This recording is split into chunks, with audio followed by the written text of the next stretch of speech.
Hello and welcome to Angles and NASA, where we learn things maths and science, and today's video is about simplifying fractions.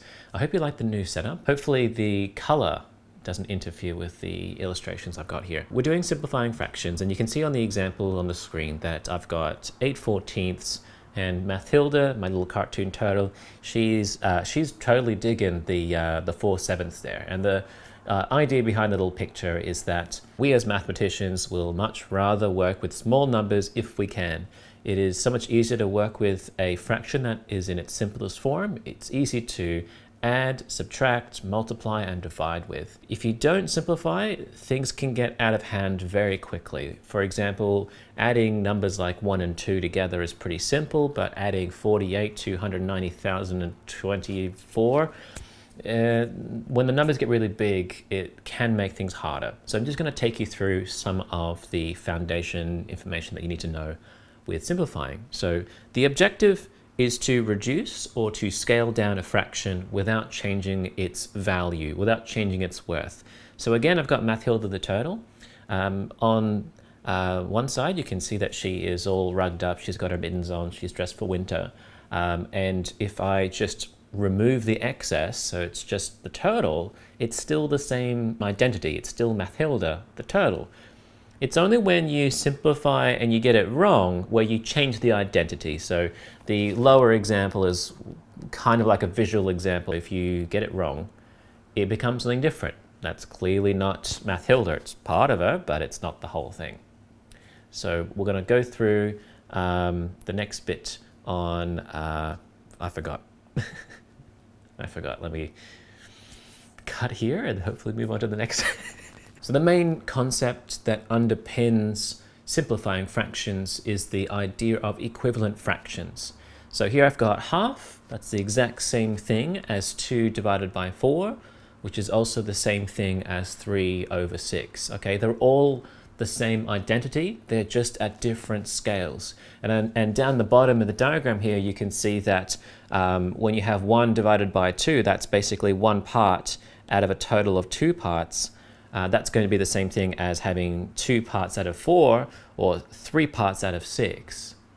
We're going to use this idea. Let me scroll down. If the top and bottom of a fraction is multiplied, so we're scaling it up, or divided, so scaling down, by the same amount, you will get another equivalent fraction. So let's just do a couple here. So I'm going to scale up the first one here. It's 4/3. So I can scale it up by, let's scale it up by 5, for example. As long as I scale the top and bottom by the same amount, I will get a new equivalent fraction. So 4 times 5, that gives me 20. And the denominator there, 3 times 5, gives me 15. I've got a new fraction and it's identical in value to the original. So we call them equivalent, hence equivalent fractions. Let's do the other one over here where we'll go the opposite direction, where we'll scale it down by dividing. So my numerator and my denominator here, I can divide both of them by 3. So I'll divide that by 3 and I'll divide that one by 3. As long as it's the same amount, top and bottom, it keeps its identity the same. 21 divided by 3 gives me 7. 27 divided by 3 is 9. It's the same identity, just a scaled down version of itself, and that will be equivalent. Let's go on to the next section. When simplifying a fraction, what you want to do is you want to divide top and bottom, so we're scaling down.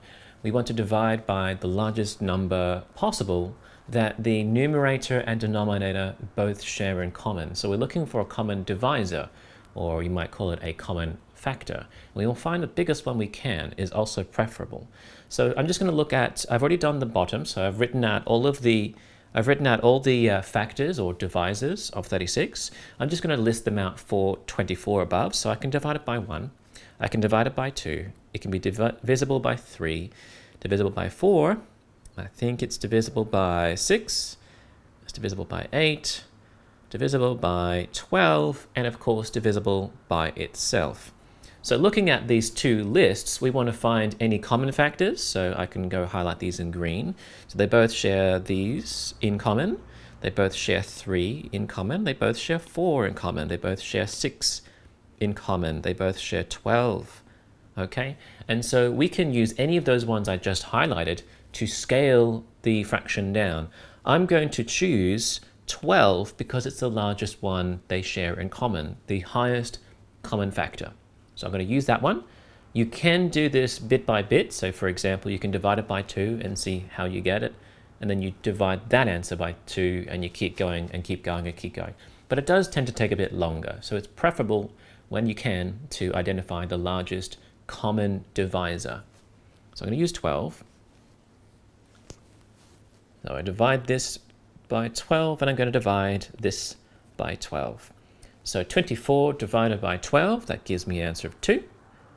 36 divided by 12 gives me an answer of 3. And those two fractions are equivalent. And this is as simple as it gets. How do you tell? You basically look at what you've got. Do they share any other factors in common? Do they have any common divisors? No, besides 1. So I can divide, this one has 1 and 2 as the only divisors it has, and 3 has 1 and 3 as its only divisors, and the only thing they share is 1, and it doesn't get us anywhere. Like if I divide this fraction by 1, divide that by 1, I'm just going to get the same thing. So it's not going to get me anything more useful. Another way of showing the simplification process, so at the moment I have been showing you by doing this little notation next to the fraction. There is another way which saves a bit more time and enables you to do a little bit more complex simplification. And the way it's done is that if you cross out the original number, so let me just scroll down here. So I'm going to do the same thing. I'm going to divide by 12, but I'm going to cross it out and replace it with the answer. So 24, cross it out. 24 divided by 12 gives me an answer of 2. So I put a 2 in its place.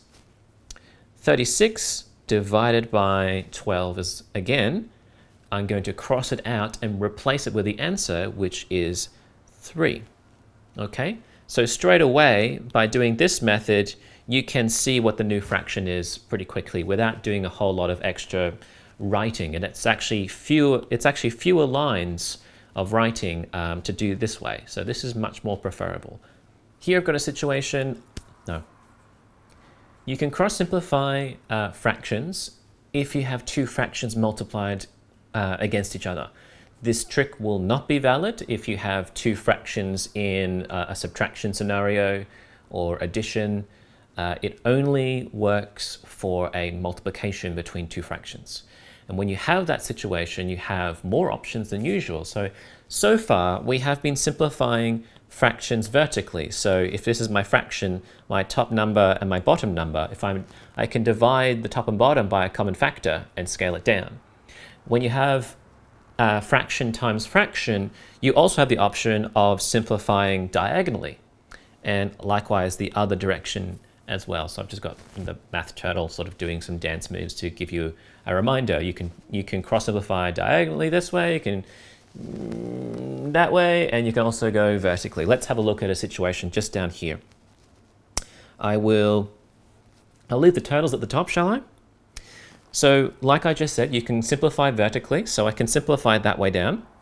So 20 and 36, I could divide them both by 2, for example. Or I actually might try it diagonally to begin with.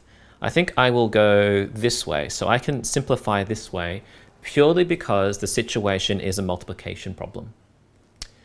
So 20 and 40, I can divide them by 2.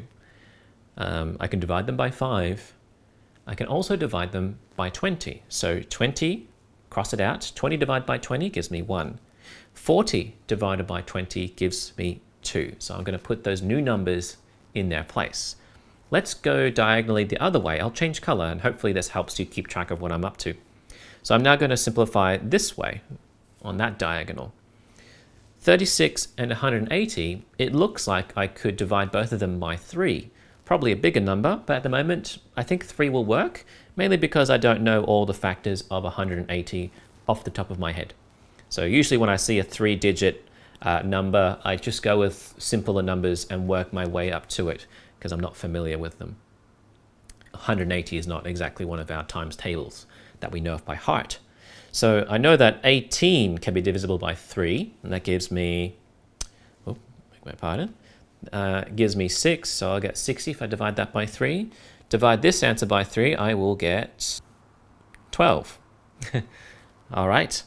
Can I go any further? Can I simplify vertically? Well, not really, because that number doesn't have any divisors besides itself. But I can probably still go another round on this diagonal. So looks like I can divide both of them by, I can actually divide both of them by 12, because 60 is one of the times tables for 12. So I could cross that out. I'll change color once more. Cross that out. 60 divided by 12 gives me 5. 12 divided by 12 gives me 1. So now, what am I left with? I'm left with, I'll write this down below, 1 over 1 times 5 over 2. And 1 times anything is just going to be itself. So my answer is just going to be 5 over 2. I hope you see the value of the cross-simplification method. It only works when you have two fractions side by side and a times in between. If it's anything else, you're not allowed to use this technique. This one here really saves you a lot of time when you have two fractions times together in a larger question. Let me just make one up. A half, take away 3/4 times 2/5. Okay, so now it's in a larger type of problem. Cross-simplifying can actually make the job a little bit easier. So I could cross-simplify, I could simplify that diagonal. That makes it a 1, that makes it a 2. That's probably as far as I can get. But when these are actually much bigger, like we had here, like 20 and 36 and 180, when it's really big, this can actually make the solve much easier to do. So whenever you can, simplify. Just remember there's another situation where you can simplify quite rapidly by dividing by 10.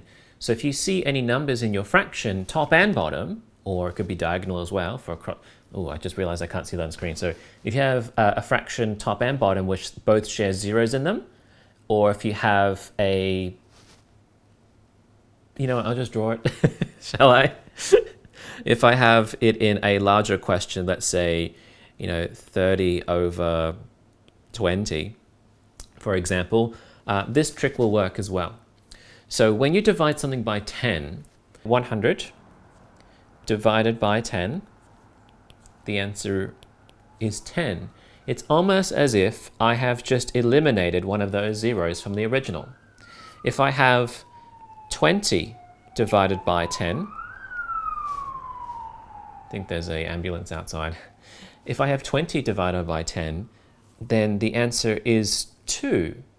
It's almost again like I've just erased one of those zeros. So let's use this in this simplification problem. I'll just remove this for now. The way I do it is I'll just cross out a 0. So if I'm dividing top and I'm dividing bottom by 10, I can just chop off a 0, and that works. If I rewind for a moment, if I have this situation, which is a multiplication of two fractions together, I could cancel zeros that way. I could cancel out 0, let me change color. I could also cancel out zeros this way. So what am I left with? I'm left with 40 over 9, and I'm left with 3 over 2. And if I could probably still keep going. Let's do it. There's still some more that I can simplify here. Why not? Let's go with orange. I could simplify this way. So I'm going to simplify that direction. 40 and 2, I could divide both of them by 2. So that makes it a 1.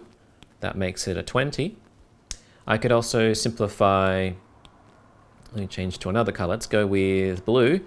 I could also simplify the 3 and the 9 by dividing both of them by 3. So that gives me 1. And that gives me 3. So what am I left with this time? I've got 20 over 3 and 1 over 1.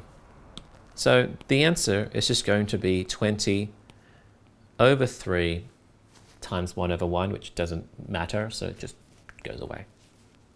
I hope this helps. I think I'm done. Yeah, thanks for watching. If something didn't make sense, please leave a comment in the description. Not the description. Please leave a comment in the comments below. I'll see you later. Thanks, everyone. Bye.